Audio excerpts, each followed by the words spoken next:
খবরদার গালি দিও না। আদেশটা কার? আওয়াজ করে বলেন তো। হিন্দুদের দেবতা দেবদেবীদেরকে গালি দেওয়া যাবে না। আওয়াজ করে বলুন প্রিয় ভাইরা, এই আদেশটা কার? এই আপনাদের গলার আওয়াজ।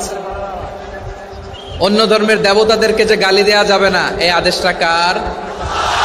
আরো জোরে বলুন কার? গালি দিবেন কোন দেবতাকে? দিবেন? যদি দেন তাহলে ওরা আল্লাহরে গালি দিবে। তাহলে আল্লাহরে গালি খাওয়াইলো কে? আপনি। ঠিক কিনা বলেন? আমি আল্লাহকে গালি খাওয়ানোর কারণ হলাম, কারণ আমি যদি গালি না দিতাম ওরা আমার রবকে গালি দিত না। আওয়াজ করে বলেন ঠিক কিনা? তাহলে প্রিয় ভাইয়েরা, ইসলাম আমাদেরকে শিখায়, সূরাতুল আনআমের 108 নম্বর আয়াত থেকে আমরা বুঝলাম কোন ধর্মকে ছোট করা যাবে না। অন্য ধর্মকে ছোট করা মানে ইসলামকে ছোট করা। অন্য ধর্মের দেবতাকে গালি দেওয়া মানে আল্লাহকে গালি খাওয়ানো। আওয়াজ করে বলেন ঠিক কিনা? খবরদার, এটা করা যাবে না। আর অন্য ধর্মের দেবতাকে যদি আপনি গালি দেন, ওরা ইসলাম থেকে দূরে সরে যাবে। যাও ইসলামের প্রতি আকৃষ্ট হয়েছিল আর কোনোদিন ইসলামের ধারে কাছে আসবে না। আওয়াজ করে বলেন ঠিক কিনা?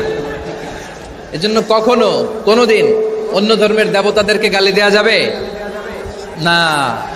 অন্য ধর্মের কোন দেবতাদেরকে আমরা গালি দিব না, গালি দিব না, বরং ইসলামের beauty, the beauty of Islam